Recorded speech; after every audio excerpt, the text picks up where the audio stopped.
Hello बच्चों, मैं स्मिता बिजलवान स्वागत करती हूँ आपका आईसीटी वर्चुअल क्लासरूम में। आशा करती हूँ आप सभी स्वस्थ होंगे और अच्छे से अपनी पढ़ाई कर रहे होंगे।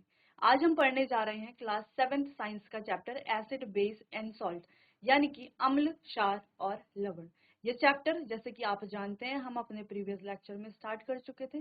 काफी आगे तक जो है हमने यहाँ पर पढ़ लिया था। तो अपने लास्ट लेक्चर में हमने एसिड के बारे में बात की थी, यानी कि अम्ल के बारे में बात की थी कि अम्ल क्या होते हैं।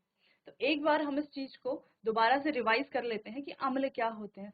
हमने कहा था कि जो स्वाद में खट्टे होते हैं, जो स्वाद में कैसे होते हैं, खट्टे होते हैं, उन्हें क्या कहा जाता है, अम्ल कहा जाता है। ठीक। और दूसरी चीज, जो अम्ल हमारे होते हैं वो जिन पदार्थों में पाए जाते हैं उन्हें अम्लीय पदार्थ कहा जाता है। तो दो चीजें हमने इंपॉर्टेंट पढ़ी कि अम्ल वो होते हैं जो स्वाद में खट्टे होते हैं, दूसरी चीज जिन पदार्थों में अम्ल पाया जाता है उन्हें अम्लीय पदार्थ कहा जाता है। जैसे कि हम कहें दही है, या हमारे कोई सिट्रस फ्रूट यानी कि जो खट्टे फल होते हैं, जैसे कि संतरा है या नींबू है, इमली है, कच्चे आम है, तो इन सभी में अम्ल पाया जाता है। तो यहाँ पर डेफिनेशन हमने यहाँ पर पढ़ ली थी कि अम्ल वे पदार्थ जिनका स्वाद खट्टा होता है तथा जो नीले लिटमस को लिटमस कर देते हैं अम्ल कहलाते हैं। चलिए, तो दो पॉइंट हम तो यहाँ पे डिस्कस कर चुके हैं। अब तीसरा पॉइंट क्या था कि जो नीले लिटमस पेपर को लाल लिटमस में परिवर्तित कर दे। अब सबसे पहले लिटमस के बारे में थोड़ा सा एक इंट्रोडक्शन जान लेते हैं कि लिटमस क्या होते हैं। देखो बच्चों, लिटमस वो होते हैं, लिटमस क्या होते हैं, एक प्रकार के सूचक होते हैं। क्या होते हैं, एक प्रकार के सूचक या इंडिकेटर्स हम इन्हें कहते हैं। सूचक, सूचक यानी कि इंडिकेटर। अब सूचक क्या है, जो क्या करता है, सूचना देता है। अब ये किस बारे में सूचना देता है, ये जो इंडिकेटर्स होते हैं, जैसे कि हम लिटमस पेपर की बात करें तो लिटमस पेपर, जो हमारा लिटमस पेपर होता है,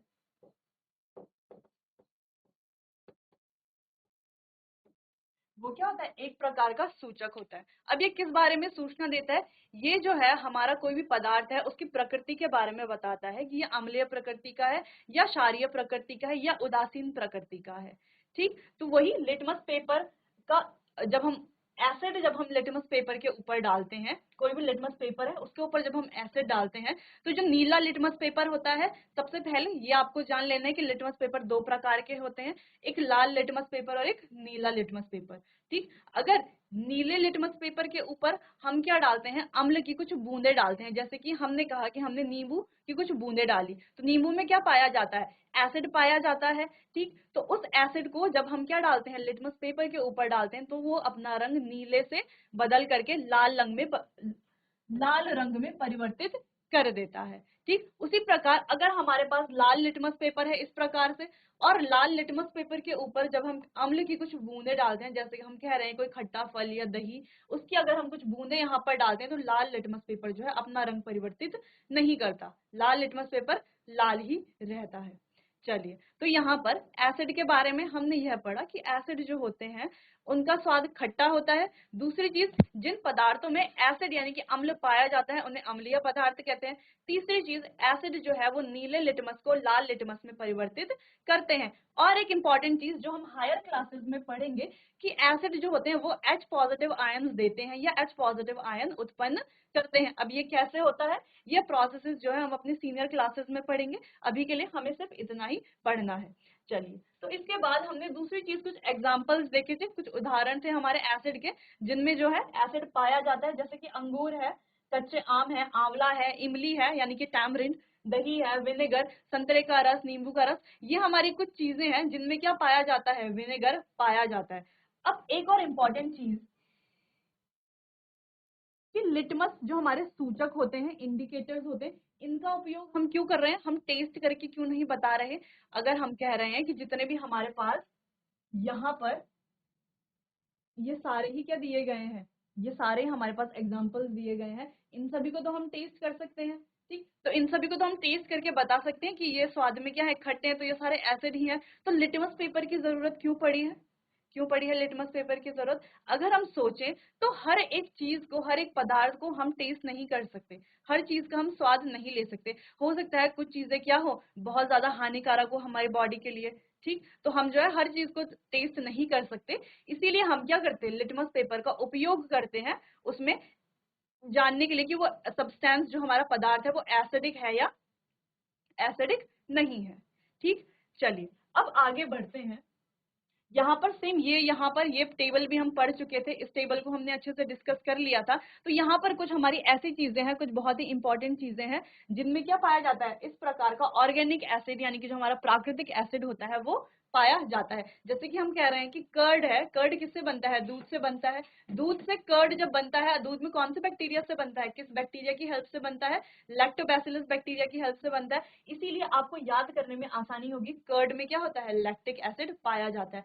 अगर हम स्पिनच यानी कि पालक की बात करें, पालक में ऑक्सैलिक एसिड पाया जाता है। या हम किसी आंवला या सिट्रस फ्रूट यानी कि जो हमारे खट्टे फल होते हैं उनकी बात करें तो उनमें जो है एस्कॉर्बिक एसिड पाया जाता है। जबकि इमली, टैमरिंड या ग्रेप्स, हम अंगूर की बात करें, कच्चे आम की बात करें तो उसमें टार्ट्रिक एसिड पाया जाता है। ये आपको इंपॉर्टेंट याद रखना है, कई बार जो है ये क्वेश्चन पूछा जाता है कि इमली में जो है कौन सा एसिड है, तो आपको याद रखना है टार्ट्रिक एसिड। उसके अलावा ये भी एक इंपॉर्टेंट क्वेश्चन हमारा कि एंट स्टिंग जो होती है यानी कि चींटी का जो डंक होता है उसमें कौन सी एसिड पाई जाती है, तो आपको यहाँ पर ध्यान रखना है कि फॉर्मिक एसिड वहां पर पाई जाती है। और अगर हम बात करें विनेगर, जिसे हम अपने खाना बनाते समय जब भी हम कोई भी चाइनीज फूड आइटम बनाते हैं तो उसमें हम एसिड विनेगर डालते हैं। विनेगर में क्या मौजूद होता है, एसिडिक एसिड होता है। कौन किस प्रकार का एसिड होता है विनेगर में, एसिटिक एसिड होता है। तो ये सारी चीजें हमने अपने लास्ट लेक्चर में पढ़ ली थी अम्ल के बारे में।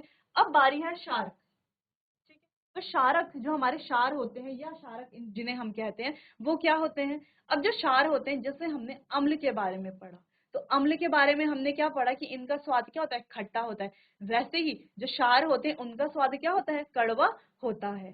ठीक, अब दूसरी बात, जो हमारे क्षार होते हैं या क्षारक होते हैं वो जब हम उन्हें छूते हैं तो छूने पर साबुन जैसे प्रतीत होते हैं। किसकी तरह, साबुन जैसे फिसलन वाले होते हैं। ठीक है, चिपचिपे से होते हैं साबुन की तरह। ठीक, अब इसके कुछ एग्जाम्पल हमने किया कि बहुत बेस जो है बहुत सारी चीजों में पाया जाता है, जैसे कि ब्लीच है, अमोनिया है, वॉशिंग पाउडर है, वॉशिंग पाउडर यानी कि जिससे कि हम कपड़े धुलते हैं। और अगली चीज जैसे कि साबुन है, साबुन में भी बेस पाया जाता है। तो ये सब भी हम अपने लास्ट लेक्चर में डिस्कस कर चुके थे। अब आज हम अपना नया टॉपिक स्टार्ट करते हैं कि एग्जाम्पल क्या है बेस के। अब जो बेस है, क्षार है, उसके कुछ उदाहरण, जैसे कि हमने कहा कि डिटर्जेंट पाउडर, इसको भी जब हम डिटर्जेंट पाउडर को पानी में घोलते हैं ना, इस प्रकार से एक बकेट में हम क्या ले, पानी ले, एक बाल्टी में पानी ले, ठीक है, और पानी में हम क्या डाल दें, कुछ 2 चम्मच क्या डाल दें, डिटर्जेंट पाउडर की डाल दें, और इसको घोलें और इसके अंदर अपना हाथ डालें, तो हम क्या देख पाएंगे कि कैसा हो रहा है, वो थोड़ा चिपचिपा हो रहा है ना, साबुन जैसा। ठीक, इसीलिए क्या पता चलता है हमें, इसमें भी क्या है, बेस पाया जाता है यानी कि क्षार पाया जाता है। ठीक है, अब जो हमारा बेकिंग सोडा है यानी कि खाने का सोडा, जिसे मीठा सोडा भी कहा जाता है, ड्रेन क्लीनर यानी कि नाली हम जिससे साफ करते हैं। अगली चीज एंटासिड बेस। अब एंटासिड बेस क्या होता है, बेकिंग सोडा तो हमें समझ आ गया, मीठा सोडा, खाने का सोडा भी जिसे हम कहते हैं खाने में डालते हैं। ठीक, ड्रेन क्लीनर भी हमें समझ आ गया कि जिससे हम नालियां साफ करते हैं। जो हमारी नालियां होती है जब वो ब्लॉकेज हो जाती है तो वहां पर जो है ड्रेन क्लीनर का एक जो है पैकेट अगर हम डाल दें तो पूरी नाली क्या हो जाती है, साफ हो जाती है। कई बार हम अपने घरों में करते भी हैं ये चीजें।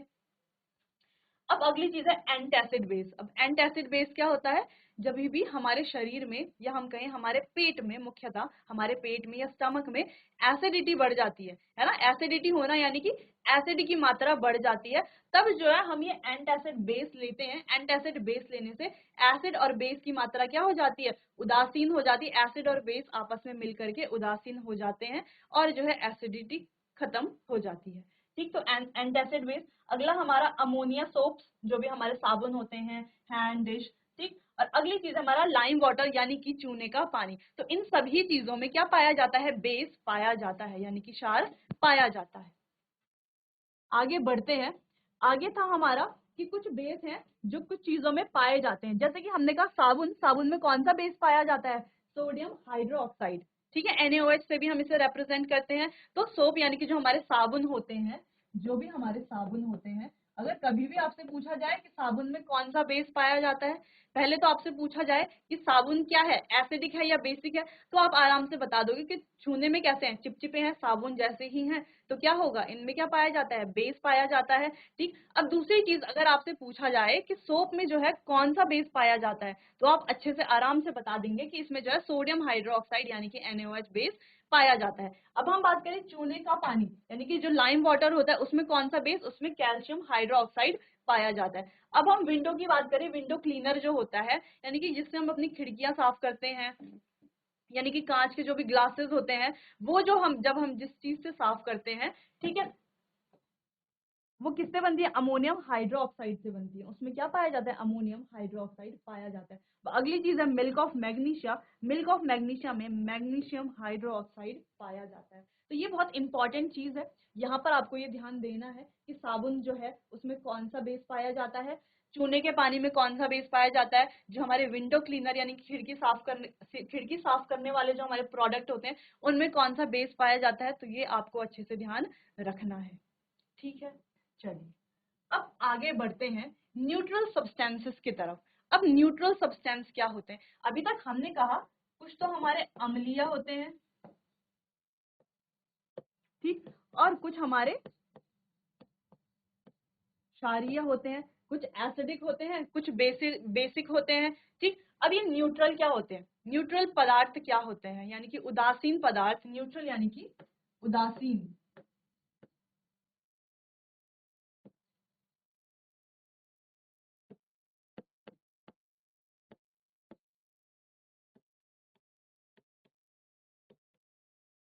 अब उदासीन पदार्थ क्या होते हैं, देखो जो पदार्थ ना तो अम्लीय होते हैं ना तो क्षारीय होते हैं, ना वो अम्ल अम्ल की कैटेगरी में आते हैं ना वो क्षारीय कैटेगरी में आते हैं, तो वो क्या होते हैं, हमारे न्यूट्रल सब्सटेंस होते हैं। जैसे कि हम बात करें सॉल्ट की, नमक की, ठीक है, या चीनी की। अब देखो चीनी है ना स्वाद में खट्टी है ना कड़वी है, स्वाद में कैसी है, मीठी है। अगर हम नमक की बात करें, ना खट्टी है, ना नमक ना तो खट्टा होता है ना ही कड़वा होता है, स्वाद में नमकीन है। तो इस प्रकार की जो जैसा हम कहें कि जो हमारा शुद्ध जल है या हमारा नमक है, लवण जिसे कहा जाता है, या शुगर सॉल्यूशन है यानी कि चीनी का कोई क्या है, घोल है, पानी में मिला करके चीनी का सॉल्यूशन बनाते हैं हम। तो इस प्रकार से कोई सॉल्यूशन है तो वो सारे ही क्या होते हैं, हमारे उदासीन यानी कि न्यूट्रल प्रकृति के होते हैं, ठीक। चलिए तो इतनी बात समझ में आ गई कि जो ना तो अम्लीय है ना क्षारीय है वो क्या है हमारा, वो हमारा न्यूट्रल है। जैसे कि यहाँ पर लिखा गया कि neutral substance is any substance which is neither acidic nor basic in nature, जो ना तो प्रकृति में एसिडिक है, अम्लीय है, ना ही प्रकृति में क्षारीय है, वो क्या है हमारा न्यूट्रल पदार्थ है। जैसे कि प्योर वाटर है, टेबल सॉल्ट है, शुगर है, तो ये सारी चीजें क्या है, हमारी न्यूट्रल सब्सटेंसेस है, ठीक। चलिए तो यहाँ से न्यूट्रल सब्सटेंस क्या है, उदासीन पदार्थ क्या है, ये आप नोट कर लीजिए, फिर आगे बढ़ते हैं। चलिए तो यहाँ पर हमने एक चीज तो पढ़ ली कि जो पदार्थ हमारे ना तो अम्लीय है ना क्षारीय है वो हमारे कैसे होते हैं, उदासीन होते हैं, ठीक। अब अगर अम्ल को क्षार के साथ मिला दिया जाए, ठीक है, अब हम क्या कह रहे हैं कि हमने किसी एसिड को किसी बेस के साथ मिला दिया, कोई भी एसिड है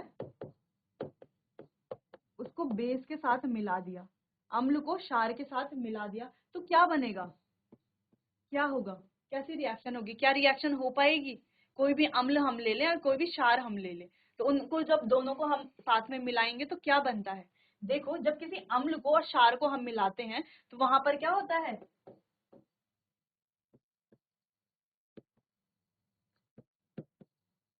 न्यूट्रलाइजेशन यानी कि उदासीनीकरण। क्या होता है, क्या कहा जाता है उसे, न्यूट्रलाइजेशन रिएक्शन, उदासीनीकरण रिएक्शन कहा जाता है। जब एसिड और बेस दोनों मिल जाते हैं तो क्या बनाते हैं, न्यूट्रलाइज हो जाते हैं दोनों ही। न्यूट्रलाइजेशन के बाद कुछ प्रोडक्ट बनाते हैं, इसको हम पढ़ेंगे आगे, ठीक है। न्यूट्रल सब्सटेंसेस के बाद जो है हम इंडिकेटर्स के बारे में अब पढ़ने वाले हैं, फिर हम न्यूट्रलाइजेशन के बारे में पढ़ेंगे। अब न्यूट्रलाइजेशन जो है न्यूट्रल सब्सटेंस से थोड़ा सा मिलता जुलता है, इसीलिए हमने इसको यहाँ पर लिख लिया है। चलिए तो अब आगे बढ़ते हैं, अगला टॉपिक है हमारा इंडिकेटर्स यानी कि सूचक। इंडिकेटर्स यानी कि सूचक। अब सूचक क्या होते हैं, जो हमें सूचना देते हैं, किस बारे में सूचना देते हैं, किसी भी कोई भी पदार्थ है उसकी प्रकृति के बारे में हमें बताते हैं कि वो जो प्रकृति है उसकी वो क्या है, अम्लीय प्रकृति है या क्षारीय प्रकृति है। अभी तक देखो हमने क्या पढ़ा, सबसे पहले हमने एसिड के बारे में पढ़ा कि एसिड क्या होते हैं और उनके क्या गुण होते हैं। वो कैसे होते हैं, स्वाद में खट्टे होते हैं। जिन पदार्थों में पाए जाते हैं उन्हें अम्लीय पदार्थ कहा जाता है। अब एसिड जो है बहुत सारे अलग अलग प्रकार के होते हैं। हमने कुछ प्राकृतिक एसिड्स के बारे में भी पढ़ा, जैसे कि हमारी lactic acid, oxalic acid, tartaric acid, formic acid, citric acid, acetic acid. तो इस प्रकार से हमने कई सारी एसिड के बारे में पढ़ा। ये एसिड जो है किन चीजों में पाई जाती है वो भी हमने पढ़ा। जैसे कि हमने कहा कि चींटी के डंक में जो है फॉर्मिक एसिड पाई जाती है। स्पेनिश यानी कि जो हमारा पालक है उसमें ऑक्सैलिक एसिड पाई जाती है। इमली जो है उसमें टार्ट्रिक एसिड पाई जाती है। दही जो है उसमें लैक्टिक एसिड पाई जाती है। तो इस प्रकार से वहां पर हमने ये सारी चीजें पढ़ी। उसके बाद हमने बेस यानी कि क्षार के बारे में पढ़ा। तो क्षार में हमने यही पढ़ा कि ये स्वाद में कैसे होते हैं, कड़वे होते हैं। दूसरी चीज, स्वाद में कड़वे होने के साथ साथ ये क्या होता है, जब हम इन्हें टच करते हैं तो ये साबुन जैसे चिपचिपे फिसलन वाले होते हैं। ठीक, तो इस तरीके से हम पता लगा सकते हैं कौन सा हमारा एसिड है, कौन सा हमारा बेस है। तो बेस के भी हमने कुछ एग्जाम्पल यहाँ पर पढ़ लिए थे, जैसे कि सोडियम हाइड्रोक्साइड, वो भी हमारा एक प्रकार का बेस है। मैग्नीशियम हाइड्रोक्साइड, ये भी हमारा क्या है, एक प्रकार का बेस है। ठीक, एंटासिड, एंटासिड बेस, ये भी क्या है, हमारा एक प्रकार का बेस है। उसके बाद एसिड और बेस पढ़ने के बाद हमने न्यूट्रल सब्सटेंस यानी कि उदासीन पदार्थों के बारे में पढ़ा। अब उदासीन पदार्थ क्या होते हैं, जो ना तो एसिडिक होते हैं ना तो बेसिक होते हैं। जो ना एसिडिक है ना बेसिक है, वो क्या है, हमारे उदासीन है यानी कि न्यूट्रल है। जैसे कि हम कह रहे हैं नमक है, चीनी है, तो ये पदार्थ क्या है, सारे ही हमारे न्यूट्रल यानी कि उदासीन पदार्थ हैं। अब हम पढ़ने जा रहे हैं इंडिकेटर्स के बारे में। वैसे तो जब हमने एसिड के बारे में पढ़ा था तो वहां पे हमने इंडिकेटर्स के बारे में थोड़ी बहुत चीजें तो जान ली थी कि इंडिकेटर्स को सूचक कहा जाता है। सूचक का मतलब है सूचना देने वाला। यह हमें जो है किसी भी पदार्थ की प्रकृति के बारे में बताता है कि पदार्थ जो है अम्लीय प्रकृति का है या क्षारीय प्रकृति का है या उदासीन प्रकृति का है। ठीक, ये बात हमने वहां पर पढ़ ली थी। साथ ही हमने एक और इम्पोर्टेंट पॉइंट पढ़ लिया था कि जो एसिड जो है, तो अम्ल जो है, अम्ल में क्या होता है कि अम्ल क्या करता है, हमारे नीले लिटमस पेपर को लाल लिटमस पेपर में परिवर्तित कर देता है। तो ये एक पॉइंट हमने वहां पर पढ़ लिया था। अब जो है इंडिकेटर्स को थोड़ा डिटेल में हम पढ़ेंगे, क्योंकि इस चैप्टर में हमारे पास अलग अलग प्रकार के इंडिकेटर्स हैं। ठीक, अलग अलग प्रकार के हमें इंडिकेटर यहाँ पर पढ़ने हैं। तो इंडिकेटर्स को थोड़ा डिटेल में हमें यहाँ पर पढ़ना है।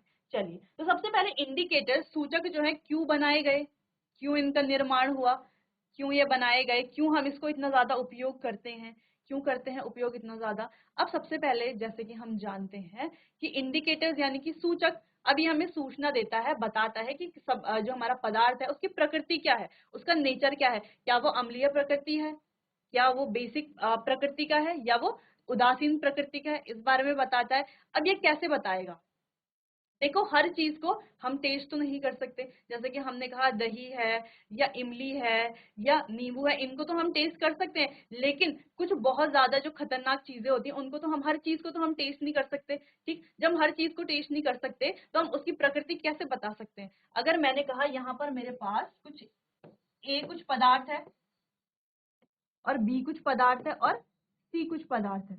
ठीक, अब मुझे इनकी प्रकृति बतानी है कि ये एसिडिक प्रकृति के हैं या बेसिक प्रकृति के हैं। हो सकता है इनमें कुछ नॉर्मल चीजें हो, लेकिन हो सकता है इनमें कुछ ऐसी चीजें हो जो हमारे शरीर को बहुत ज्यादा नुकसान पहुंचा दे।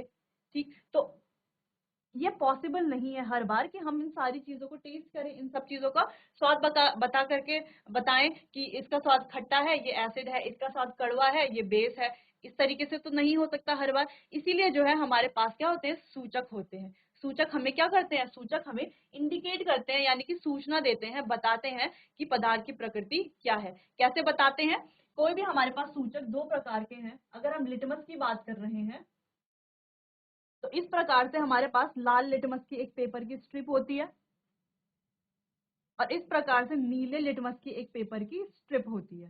ठीक, इस प्रकार से दो लिटमस पेपर, अगर हम कह रहे हैं कि लिटमस हमारे पास क्या होती है, दो प्रकार की स्ट्रिप होती है। ये आपने स्कूल्स में देखा होगा, जब प्रयोगशाला में जब हम प्रयोग करते हैं एसिड और बेस के, तो वहां पर आपने ये देखा होगा। अब क्या होता है, इसकी जो टिप है, इन दोनों की जो क्या है, टिप है। अब टिप में क्या कर दिया जाता है, यहाँ पर अगर हम कुछ बेस की बूंदे डाल दें, कुछ बूंदे क्या डाल दें, बेस की बूंदे डाल दें, तो ये किस में परिवर्तित हो जाएगा, नीले में परिवर्तित हो जाएगा। और अगर इस नीले में हम कुछ एसिड की बूंदे डाल दें तो ये किस में हो जाएगा, लाल में परिवर्तित हो जाएगा। अब जिससे कि हमें क्या पता चल रहा है, दो चीजें पता चल रही है। क्या, कि जो एसिड है वो क्या कर रहा है, नीले लिटमस को लाल में परिवर्तित कर रहा है, और जो बेस है वो क्या कर रहा है, लाल लिटमस को नीले में परिवर्तित कर रहा है। खैर ये तो चैप्टर में आगे हम पढ़ेंगे, पहले इंडिकेटर के बारे में पढ़ लेते हैं। We can not test every object and find its nature, therefore we use indicators.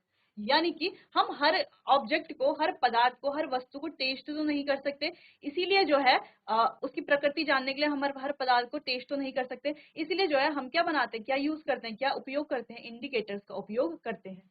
An indicator is a substance that can determine, ऐसा पदार्थ है जिसकी मदद से हम क्या जानते हैं, if another substance is acidic और बेसिक इन नेचर।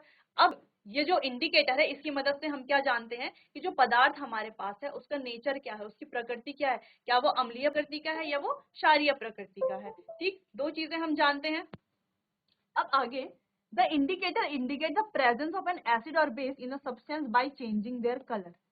और इंडिकेटर की सबसे खास बात क्या है, जो हम यहाँ पर पढ़ चुके हैं, जो हम यहाँ पर पढ़ चुके हैं कि ये बताता कैसे है कि ये नेचर कैसे बताएगा, किसी भी वस्तु का या पदार्थ का नेचर कैसे बताएगा, बाय चेंजिंग इट्स कलर, ये अपना रंग बदल करके उस पदार्थ के नेचर यानी कि प्रकृति के बारे में बताता है। जैसे कि हम कह रहे हैं कि कोई भी एसिड अगर हम इस नीले लिटमस पेपर में डालते हैं ना तो इसका रंग कैसा हो जाता है, लाल हो जाता है। ठीक, और अगर हम कोई भी बेस यानी कि कोई भी क्षार, अगर हम कहे कि साबुन का हमने एक घोल बनाया, ठीक है, साबुन लिया, उसमें थोड़ा पानी डाला, मिलाया और फिर कुछ बूंदे हमने यहाँ पर डाल दी, ठीक, तो हम क्या देखेंगे, थोड़ा देर बाद ये क्या हो जाएगा, इस तरीके से नीले लिटमस पेपर में परिवर्तित हो जाएगा। ठीक है, चलिए, तो इंडिकेटर के बारे में तीन इंपॉर्टेंट चीजें हमने पढ़ी। पहली चीज, हम जो है इसे क्यों उपयोग करते हैं, किसी भी पदार्थ का प्रकृति जानने के लिए कि वो अम्लीय प्रकृति का है या क्षारीय प्रकृति का है। दूसरी चीज, हम कैसे इसकी प्रकृति के बारे में जानते हैं, कैसे ये हमें बताता है, कैसे हमें सूचना देता है, अपना रंग बदल करके, बाय चेंजिंग देयर कलर, तो अपना रंग बदल करके ये हमें सूचना देता है। ठीक है, चलिए, तो इतनी बात आपको समझ में आ गई, ये पॉइंट्स क्लियर हुए आपको, जितने भी तीनों पॉइंट्स लिखे गए हैं इंडिकेटर्स के बारे में ये आपको अच्छे से समझ आ गए होंगे। चलिए, तो इन्हें अब आप नोट कर लीजिए, फिर आगे हम कंटिन्यू करेंगे। चलिए, तो इंडिकेटर यानी कि जो सूचक है उनके बारे में कुछ पॉइंट्स तो हमने पढ़ लिए। अब आगे बढ़ते हैं। आगे हमारे पास इंडिकेटर के कुछ एग्जाम्पल है, यानी कि सूचक के कुछ एग्जाम्पल है। देखो यहाँ पर हमने सूचक के बारे में पढ़ा कि सूचक क्या करते हैं, यहाँ पर पर्टिकुलर एक स्पेसिफिक लिटमस के बारे में हमने बात की, जबकि सूचक जो है बहुत सारे अलग अलग प्रकार के होते हैं, सिर्फ लिटमस पेपर ही एक सूचक नहीं है, और भी हमारे पास सूचक होते हैं, उसके बारे में अब हम यहाँ पर स्टडी करेंगे। देखो, तो हमारे पास क्या क्या इंडिकेटर्स हैं। सबसे पहले है लिटमस पेपर। ठीक, पहला कौन सा इंडिकेटर हमारा, लिटमस पेपर। दूसरा है टर्मरिक यानी कि हल्दी जिसे कहा जाता है। चौथा है हमारा, तीसरा है हमारा चाइना रोज, ठीक है, चाइना रोज फ्लावर। और अगला है हमारा फिनोल्फथैलीन इंडिकेटर। तो ये चार हमारे पास इंडिकेटर है, जिनमें से तीन तो क्या है हमारे नेचुरल इंडिकेटर है, प्राकृतिक इंडिकेटर है, जबकि ये चौथा वाला क्या है हमारा सिंथेटिक इंडिकेटर है। चौथा क्या है, सिंथेटिक इंडिकेटर है। ठीक, चलिए, तो अब यहाँ पर इंडिकेटर के बारे में हमने क्या जान लिया कि ये क्या करते हैं, किसी भी पदार्थ की प्रकृति के बारे में बताते हैं कि वो एसिडिक है या बेसिक है। अगर आपको किसी भी कोई भी पदार्थ आपको दिया जाए, अगर आपको दो टेस्ट ट्यूब दे दी जाए, ठीक है, दो टेस्ट ट्यूब में कोई अननोन सब्सटेंस है ना, यानी कोई ऐसा पदार्थ है जिसके बारे में आपको मालूम नहीं है, आपको नहीं पता कि किसमें एसिड है किसमें बेस है। अब आपको सिर्फ इतना बताया गया है कि इन दोनों में से एक में तो क्या है, एक में तो क्या है एसिड है और एक में क्या है बेस है। और अब आपको पता नहीं है, अच्छा, ए बी का मतलब ये नहीं कि एसिड है ये बेस है, नहीं, वन को हम यहाँ पर लिख लेते हैं। ठीक, अब आपको कहा गया है एक में क्या है एसिड है और एक में क्या है बेस है। ठीक, और एक में क्या है कुछ और है। ठीक है, एक में क्या है कुछ और है, यानी कि तीनों आपको चीजें दी गई हैं। आपको कहा गया है एक में जो है अम्ल है, अम्लीय विलयन है, एक में जो है क्षारीय विलयन है, और एक में जो है उदासीन विलयन है, न्यूट्रल सॉल्यूशन है। ठीक है, इस तरीके से आपको तीन टेस्ट ट्यूब दे दी जाए और आपको पूछ दिया जाए, आपको बताना है, इसमें आपको आइडेंटिफाई करना है, आपको ही आइडेंटिफाई करना है कि कौन सा एसिड है, कौन सा बेस है, कौन सा न्यूट्रल है। तो आप किस प्रकार से आइडेंटिफाई करेंगे। चलिए, तो अगर इस तरीके से आपको एक टेस्ट ट्यूब में तीन टेस्ट ट्यूब में इस तरीके से सॉल्यूशन दे दिया जाए तो आप कैसे आइडेंटिफाई करेंगे। आप इजीली क्या करेंगे, इसमें एक लिटमस पेपर डालेंगे, इस तरीके से इसमें एक लिटमस पेपर डालेंगे और इसमें एक लिटमस पेपर डालेंगे। ठीक, अब आप या तो तीनों में ब्लू लिटमस पेपर डालिए या तो तीनों में रेड लिटमस पेपर डालिए या तीनों में एक ब्लू एक रेड एक ब्लू एक रेड डालिए। ठीक है, अगर सपोज आपने यहाँ पर ब्लू लिटमस पेपर डाला, ब्लू लिटमस पेपर डाला और यहाँ पर रेड लिटमस पेपर डाला और यहाँ पर ब्लू भी डाला, दो लिटमस पेपर डाले, यहाँ पर ब्लू भी डाला और रेड भी डाला। ठीक है, यहाँ पर क्या डाले, ब्लू लिटमस पेपर भी डाला और रेड लिटमस पेपर भी डाला। तो पहला जो हमारा पहला है यहाँ पर फर्स्ट टेस्ट ट्यूब है, तो यहाँ पर आपने क्या देखा कि जो ब्लू लिटमस पेपर है ना, ये लाल में परिवर्तित हो रहा है। ठीक, अब ये ब्लू किसमें हो रहा है, लाल में परिवर्तित हो रहा है, ये आपने ऑब्जर्व किया। सेकंड में आपने क्या ऑब्जर्व किया, ये लाल जो है ये ब्लू में ऑब्जर्व हो रहा है, ब्लू में क्या हो रहा है, परिवर्तित हो रहा है, ब्लू रंग हो जा रहा है, इसका ब्लू रंग क्या कर रही है, अपना कलर चेंज कर रहा है। ठीक, और तीसरे में आपने क्या देखा कि लाल और ब्लू ये जो दोनों है ये क्या है, सेम है। लाल लिटमस पेपर लाल ही रह रहा है और ब्लू लिटमस पेपर ब्लू ही है, इसमें कोई भी कलर चेंज नहीं हुआ। यहाँ पर क्या है हमारा, ये क्या है, सेम है, सेम है। ठीक, तो इसमें ये थी आपकी ऑब्जर्वेशन। अब जब आपने ये सारी चीजें यहाँ पर ऑब्जर्व की तो आपको क्या समझ में आया यहाँ पर, तो आपको क्या समझ में आया, देखिए आपको यह समझ में आया कि जो पहला ये सॉल्यूशन था हमारे पास, हमें जो टेस्ट ट्यूब दी गई थी पहली, जिसमें हमने ब्लू लिटमस पेपर डाला, जब वो रेड में परिवर्तित हुआ तो इसका मतलब पहला जो सॉल्यूशन था वो कैसा सॉल्यूशन है, एसिडिक सॉल्यूशन है। कैसा सॉल्यूशन है, एसिडिक सॉल्यूशन, यानी कि अम्लीय विलयन है। ठीक, फिर आप गए दूसरे टेस्ट ट्यूब की तरफ। दूसरे टेस्ट ट्यूब में आपने क्या देखा कि जो रेड लिटमस पेपर हमने डाला था वो किस में परिवर्तित हो गया, ब्लू में परिवर्तित हो गया। यानी कि आप क्या समझ गए कि इसमें क्या है, ये कैसा सॉल्यूशन है, बेसिक विलयन, यानी कि क्षारीय विलयन है। ठीक, अब जब तीसरे टेस्ट ट्यूब में हम गए तो तीसरे टेस्ट ट्यूब में हमने दो लिटमस पेपर डाले थे, एक ब्लू एक रेड। फिर हमने क्या देखा, ब्लू लिटमस पेपर ब्लू ही है और रेड लिटमस पेपर रेड ही है, कोई चेंज आया ही नहीं दोनों लिटमस पेपर में। यानी कि यहाँ से आपको क्या पता चला कि जो थर्ड वाला है वो कैसा सॉल्यूशन है, कैसा विलयन है हमारा, उदासीन, यानी कि न्यूट्रल सॉल्यूशन है, उदासीन विलयन। कैसा है, उदासीन विलयन है, यानी कि न्यूट्रल सॉल्यूशन है। तो इस प्रकार से इंडिकेटर आपके लिए क्या है, बहुत ही यूजफुल है, सबके लिए बहुत ही यूजफुल है। इंडिकेटर से जो है हम किसी भी पदार्थ की प्रकृति के बारे में जान सकते हैं। ठीक, अब अगली चीज हमने कहा हमारे पास कई प्रकार के इंडिकेटर है। पहला है लिटमस, जिसके हमने कुछ एग्जाम्पल भी देख लिए। ठीक, अब हम कह रहे हैं हल्दी भी क्या है, एक प्रकार का लिटमस पेपर है, सॉरी एक प्रकार का क्या है, सूचक है। हल्दी भी क्या है, एक प्रकार का सूचक है। फिर हम कह रहे हैं चाइना रोज, यानी कि गुड़हल का जो पुष्प होता है वो भी क्या है, एक प्रकार का सूचक है। फिर हमने कहा कि ये जो तीनों ही सूचक हैं हमारे, लिटमस पेपर, टर्मरिक और चाइना रोज, तीनों कैसे हैं, प्राकृतिक सूचक है। कैसे सूचक है, प्राकृतिक सूचक है। जबकि जो हमारा फिनोल्फथैलीन इंडिकेटर है ये कैसा है, सिंथेटिक है, इसे हम लेबोरेटरी में बनाया जाता है ये इंडिकेटर। ठीक, चलिए, तो अब आपको इंडिकेटर के बारे में समझ आ गया, इंडिकेटर के टाइप समझ आ गया कि नेचुरल होते हैं, कुछ सिंथेटिक होते हैं। नेचुरल कौन कौन से होते हैं ये आपको समझ में आ गया और सिंथेटिक कौन कौन से होते हैं ये भी आपको अच्छे से समझ आ गया है। चलिए, तो अब आगे बढ़ते हैं, इसी को कंटिन्यू करते हैं। पहला हमारा है नेचुरल इंडिकेटर, जो कि है लिटमस। क्या है, लिटमस, जिसके बारे में अभी हमने कई चीजें पढ़ ली हैं कि लिटमस पेपर क्या करता है, किस प्रकार से सूचना देता है। लिटमस क्या है, एक प्रकार का नेचुरल इंडिकेटर, यानी कि प्राकृतिक सूचक।